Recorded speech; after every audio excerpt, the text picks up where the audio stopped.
All right, welcome. So, of course, if you were seeing my face on a Friday, or at least somewhere around Friday, that means it is time for this week's MIT training video. Of course, that is motivation, inspiration, and transformation. Here with me, Coach V, and I just want to talk just for a few minutes to help some of my wonderful, lovely single ladies out. All right, wanting love, as I know many of you do desire. That is something that is absolutely natural. I always say there's nothing wrong with wanting a relationship. There's nothing wrong with even investing your time, energy, effort, and or money into being in a relationship and finding your happily ever after, right? Wanting it is natural. However, being positioned for love, that is something that is intentional. And if you're not careful, you'll find yourself wanting something and accepting something that's really out of reach with the woman that you're becoming, or something that's really a little bit beneath that person, because you did not intentionally position yourself to get what it is that you are ultimately wanting. Okay? Desire is something that is biological and emotional. Readiness is structural. And that is why when I work with women, I am very clear isn't the word I'm looking for, but I'm very intentional myself about making sure that they are not just wanting and longing, but they are actively preparing, that they are actually getting ready for what it is they're wanting, because that is something that there is structure to it. There is order to, there is organization to, in a sense, when it comes to a healthy relationship. And yes, that is something that is necessary for the women that I work with. Okay, of course, it has been made clear, I am someone who works with women who have some type of trauma, even if they have not yet put a name to it, or even if they have not yet realized that something or the things that they endured years before actually qualifies as trauma. A lot of the women I work with, and when they come to me, or should I say all of the women, they a lot of times cannot figure out exactly what has been shaping and causing their relationship patterns. They don't know why it is that they have fallen for the kind of men that they have fallen for, why they have dated the kind of men they have dated. So they come to me ready to break the pattern. They want a reset. They want some type of help.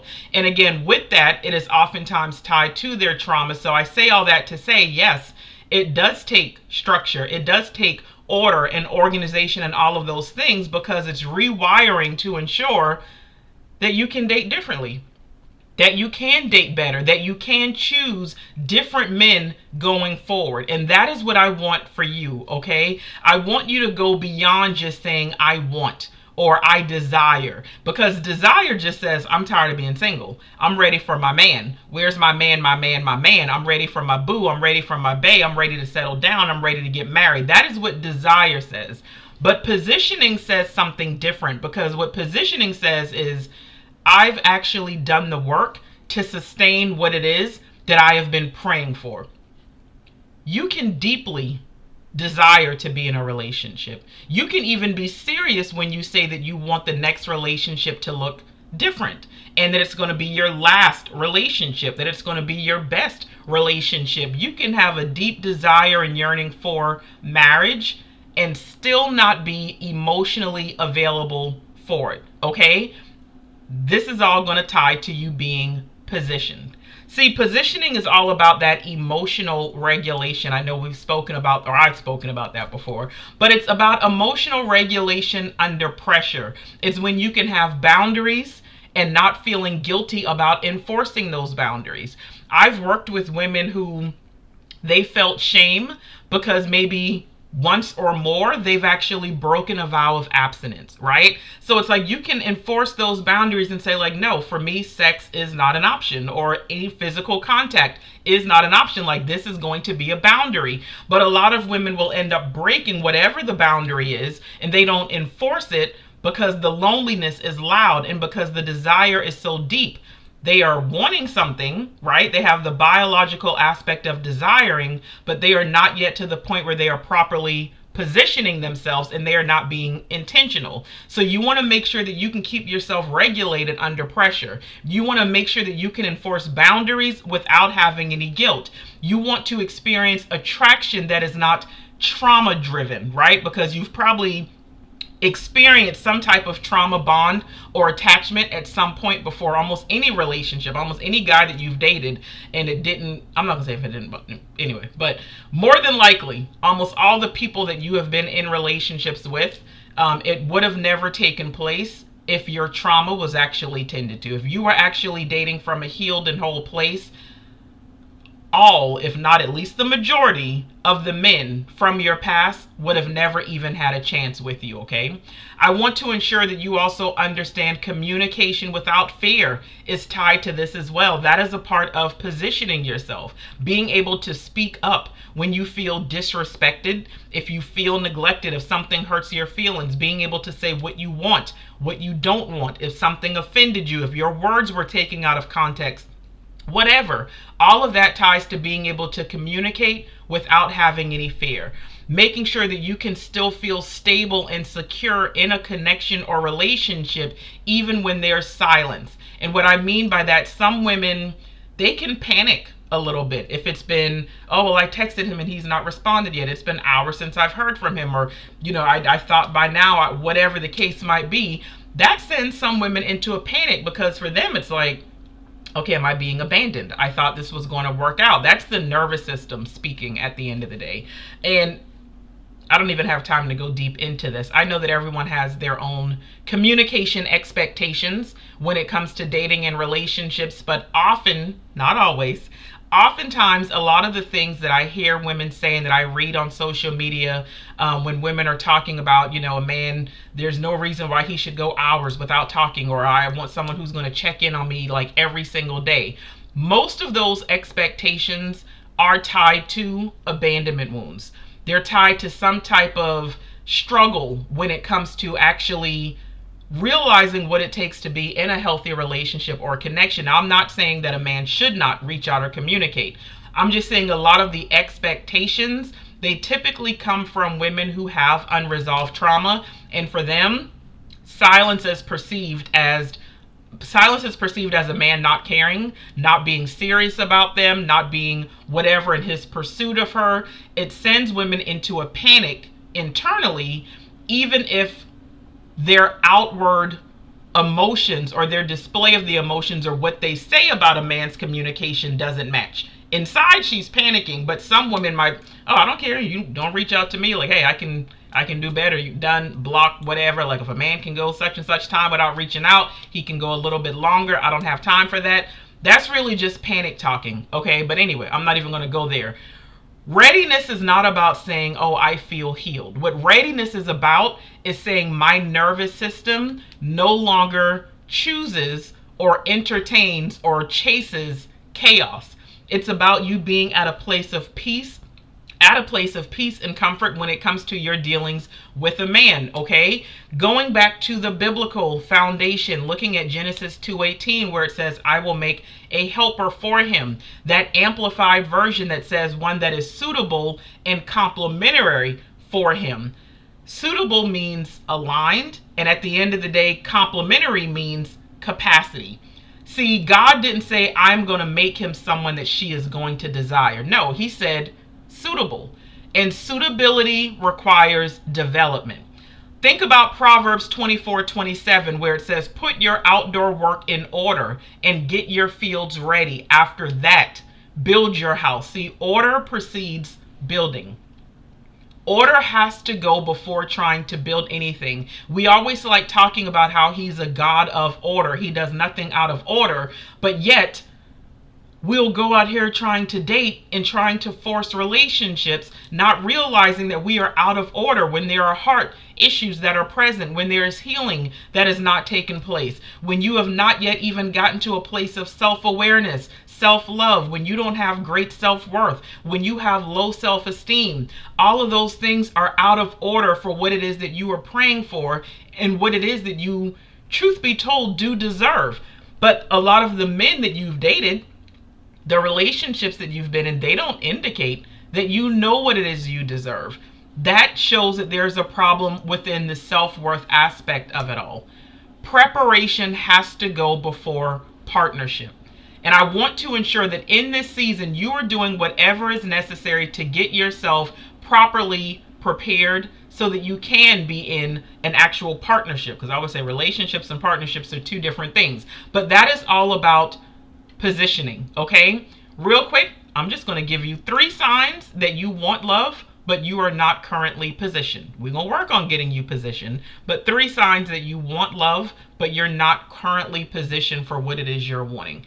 One would be that you actually romanticize potential more than consistency. If you are someone who is in love with the idea of what it could be or what you see in front of you, but you're not doing it based on whether a man is actually consistent with his words, with his actions, with his communication, with his pursuit of you, with showing that he is serious about you, that means that you are not ready. Because position women, they observe patterns.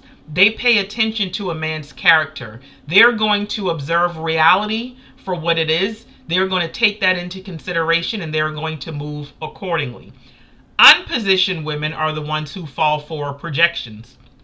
I'll even say they fall for the projects a lot of times, the one you got to build and fix and all of these things. But the unpositioned women, they fall for the projections and the potential and the possibilities of what a man could be, but they'll overlook everything that's right there in front of them.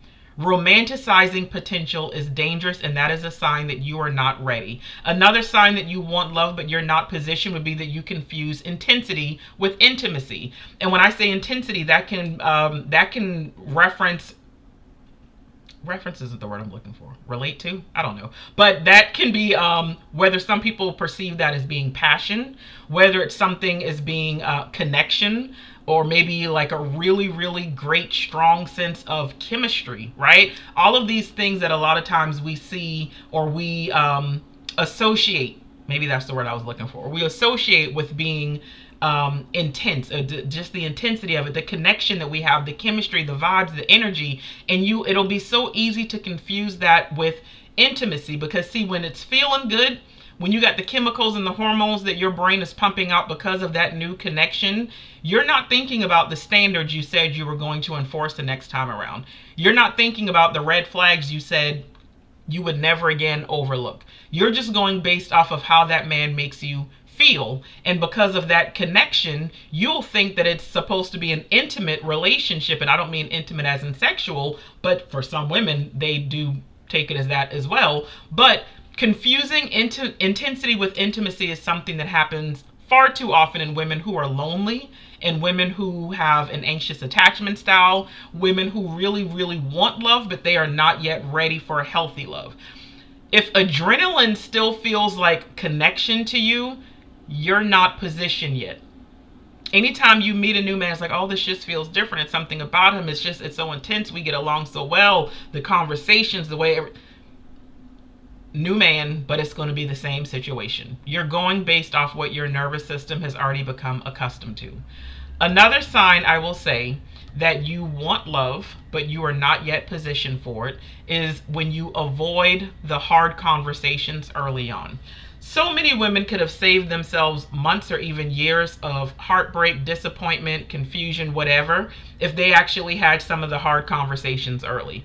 This is why in my mini course, the 3D7T course, I talk about the 7 things you need to find out about a man by date number 3.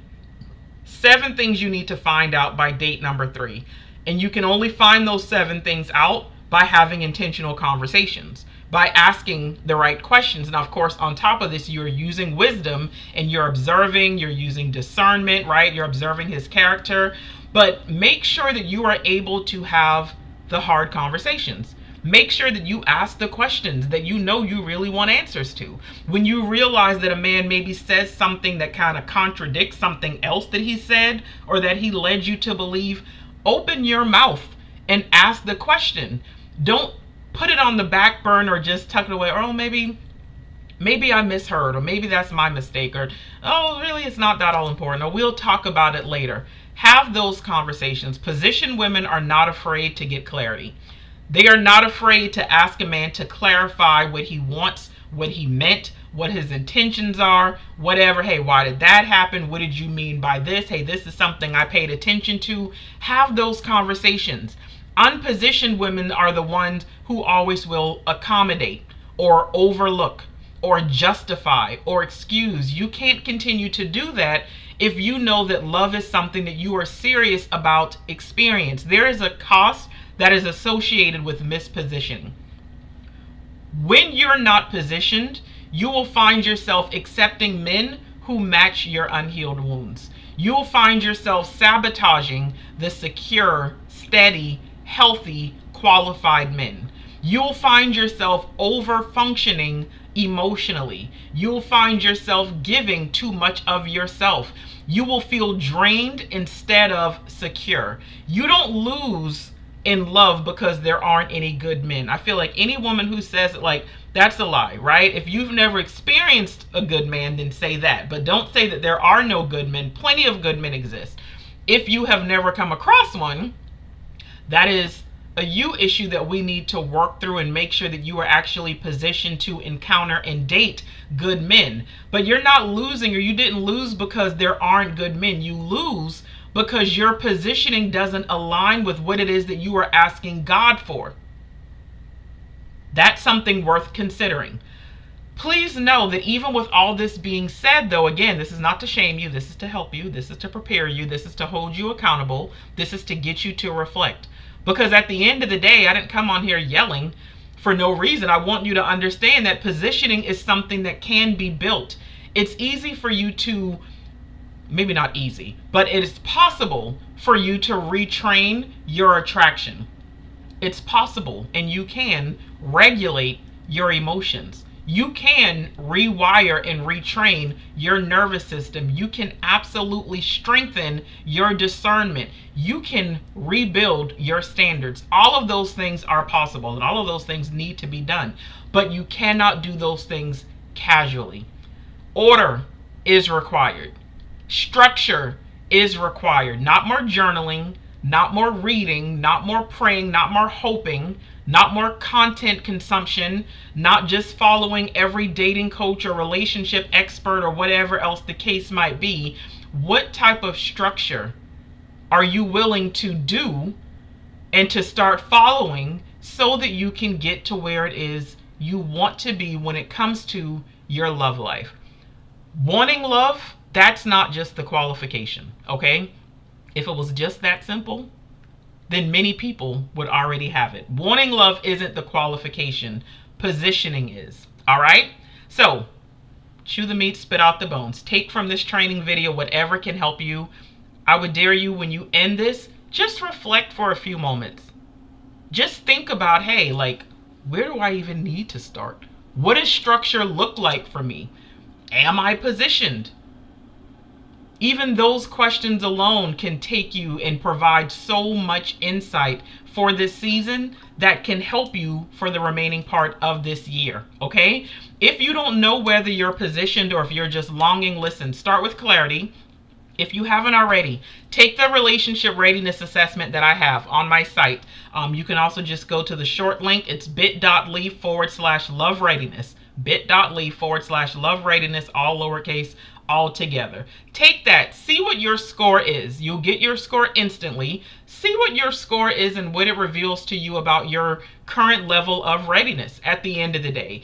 If it's something that you've already taken, and if you have not taken the next steps, or if you already know that you're tired of hovering in that almost ready stage, hopefully this year stage, maybe you want to take the time to book the Relationship Reset Intensive. That is a session where I meet with women for an hour and a half, where we go through the history, figure out what the area that needs work is, let's just say that. I'm going to give you a reset. We're going to map out a 90-day plan. We're going to get you on the path to winning at love. I always tell people you can be in a completely different place 3, 6, 9 months from now, by the end of the year. It's really all up to you and what it is you're willing to do in order to get there. So I want you to stop preparing emotionally just in theory. It's time for you to start preparing intentionally, all right?